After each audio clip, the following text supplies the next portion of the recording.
Yo, what's up guys? So today, as you can see by the title, we are hitting abs. We're gonna do a great workout that you can either do at home, you can do at the gym. It takes about 20 to 30 minutes. But before we get into the workout, I wanna talk about why you even wanna do abs. Number one reason people do abs, vanity. They're trying to get a sculpted stomach, trying to get those six-pack abs or that flatter stomach for the ladies. Number two is it's gonna help you in your power lifts. It's gonna help you with your squats, your deadlift, your bench. It's gonna help you with overhead shoulder presses. Anything where you're stabilizing weight, it's gonna help you with more weight and work the other muscle more. So you're gonna be able to work your legs more in squats because your core is not gonna get tired and you'll be able to hold up more weight. Number three, if you're an athlete, training your core is going to help you in almost every single sport. I played lacrosse. Your shot speed is all coming from your core. Baseball, you're swinging with your hips. Almost every sport, the more solid your core, the more solid you're gonna be on the field. So now let's jump into the workout. Like I said, you can do it at home, you can do it at the gym. It takes about 20 to 30 minutes to do it through the whole thing. If you can't do the whole thing, like you don't have enough time, just do part of it, It's still better than doing nothing. So you could do 10 minutes and do half the workout, the next day do the second half of the workout and break it up like that. Now I do recommend doing this workout with no breaks, maybe just to get a sip of water in between. The less breaks you're gonna take, the better your results are gonna be, the faster you're gonna get your results that you want. And if you do take too long of breaks, you're just cheating yourself, to be honest. So let's jump into the first workout. The first workout is gonna be a variation of a regular sit-up. What you're gonna do is you're gonna lay flat on your back. You're gonna keep your feet out straight in front of you, foot the feet together, put your arms straight up in the air. And as you see, whenever I sit up, my arms are going straight in the air first. You are gonna lean over and touch your toes after that, but you don't wanna come up at an angle. You want your arms to go drive straight in the air.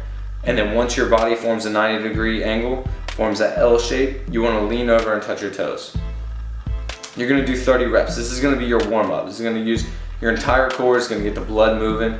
It's gonna make you just get everything stretched out and warmed up for the rest of the workout. So for the second workout, like I said, jump right into it, no breaks. Second workout, we're gonna do bicycles. If you haven't done these before, you're gonna lay on your back, get your feet up in the air. You're gonna put your hands behind your head. So move your feet in a motion as if you're pedaling a bicycle. So just one foot over the other, just as if you're pedaling a bicycle. And as you're doing that, you're gonna drive your elbows towards your opposite knee. So right elbow to left knee, left elbow to right knee. You don't have to touch every time. You can touch if you're an overachiever, or you can just come close. Now you're gonna do these for time. This workout and the next two workouts are gonna be for time. You're gonna match your time on each workout.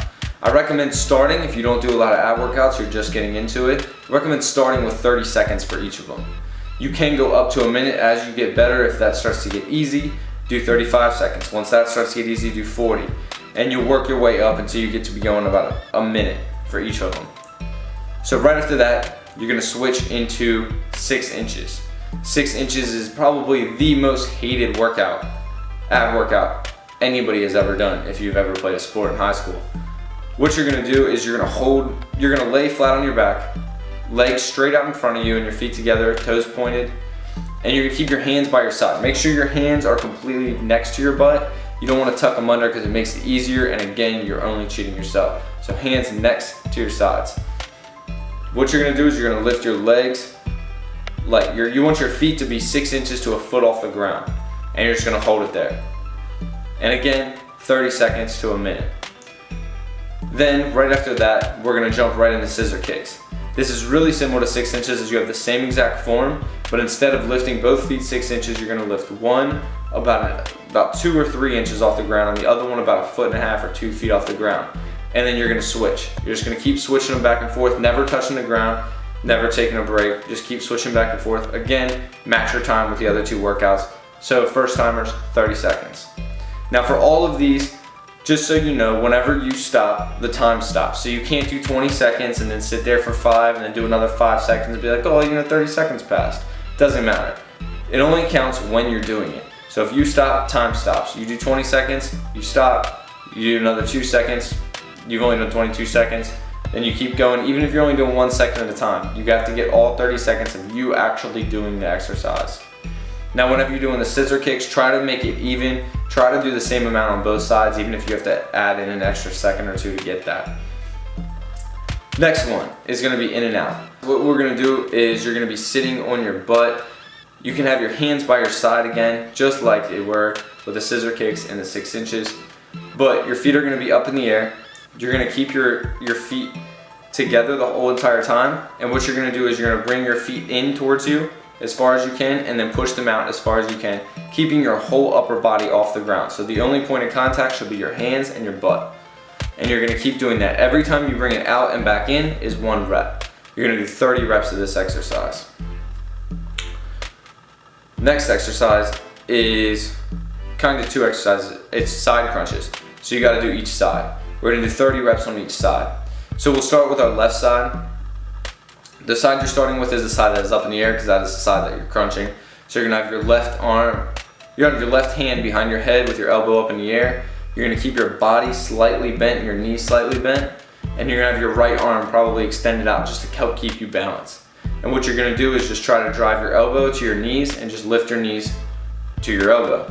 You probably won't be able to touch as this is a really awkward movement, and it actually will probably take you at least a few sessions to even get the form down for these, but once you get it, you get a really good workout in the side of your abs. So you're gonna do 30 reps on one side, roll over, do 30 reps on the other side. Next is my personal favorite. These are called V crunches. So during this exercise, you're gonna have 1 point of contact with the ground, and that's gonna be your butt.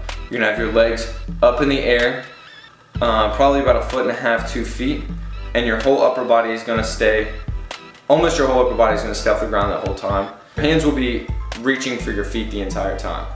So when your lower back starts to touch the ground, you go right back up. They're really quick movement, but your core is tight the entire time. So you're kind of only doing the second half of a sit-up. The part that is actually keeping your core tight and actually contracting the muscle even more.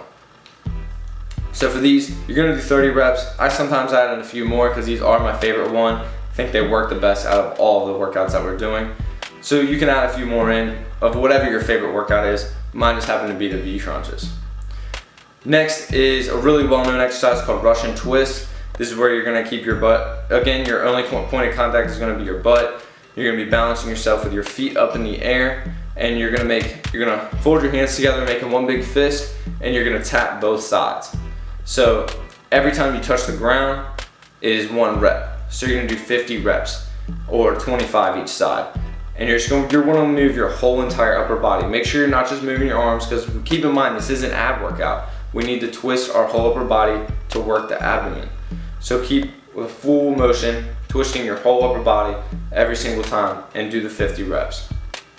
Next, this one is where you're gonna push yourself. This one's gonna see how bad you want it. Last workout is going to be a plank failure. So you're gonna do a plank as long as you can, but there is a little twist to this. Every 10 seconds that you're doing a plank, you're gonna have to do 3 reps on each side of bringing your knees up to your armpits. So as you see in the video, I'm planking for 10 seconds, holding just the straight back, your forearms on the ground, toes on the ground. And then every 10 seconds, you break and you do 1 on your right, 1 on your left, 2 on your right, 2 on your left, 3 on your right, 3 on your left. And you do 3 on each side and go right back to another 10-second plank. Then do 3 on each side again, 10-second plank. You're gonna keep doing this as long as you can. This is where you're gonna push yourself. The willpower comes in. Just how bad do you want those stronger core muscles, those better sculpted core muscles. Now I will say that does wrap up the workout. I want to add in one thing. If you are doing this for vanity, if you're doing this to get that shredded six-pack look or that really flat stomach, an ab workout is great because an ab workout will build up the muscles. It will make the abdominal muscles bigger and make them try to push through the fat more. But to get rid of the fat, you really are going to need a clean diet. That's how you're going to lower your body fat percentage to where you can actually see the muscles better. So pairing this workout with a good diet will get you the results you're looking for if you're looking for vanity. If you're just trying to do it for athletics or for powerlifting, you can go either way. It doesn't matter it matters about your diet, but if you're not just trying to get a shredded six-pack, it doesn't have to be as clean. One last thing before we close out the video. If you're doing this at home or at the gym, if it is hardwood or is a hard surface, I do recommend using a pad, as some of the movements do get uncomfortable, either just a yoga mat or just the foam workout pads, or you can just do it at carpet on at your house, either way. But that does wrap up this video. Share this video with all your friends. This ab workouts help everybody. It's just makes you just a more stable person for your sports, for your lifting, for your look. So share this video with your friends. Keep checking out us on social media. Keep up with the updates with everything coming out in the future. We have some cool videos for you guys coming out soon, a little bit different type of videos. And check out ColdBloodedFit.com to get your shirts and tank tops with the women's, the men's. There's low supply, so get yours while they're still there. And other than that, just like and subscribe.